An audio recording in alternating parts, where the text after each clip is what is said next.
Baie keer praat ons oor die applikasies wat nou deurgegaan het, geaanvaar is, approved is ensovoorts, maar ons praat nie oor die applikasies wat huidiglik by die banke is nie.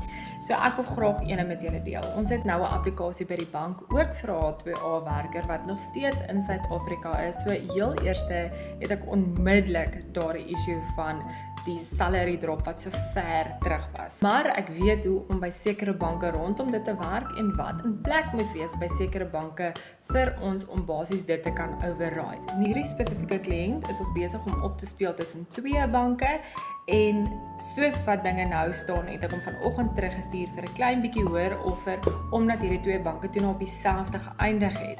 So ek het hom teruggestuur na die bank wat die grootste meriete het as gevolg van daardie spesifieke salary drop en ook die risiko wat hulle hierdie kliënt ry, wat ek weet die ander bank gaan nie vir sy risiko staan nie.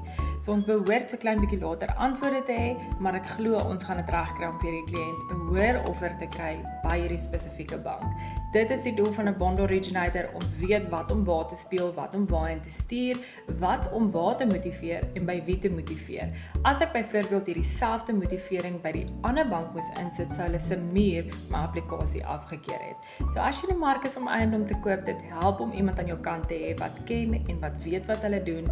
Reik uit na ons toe. Ons wil jou help en ons wil jou guide op hierdie journey.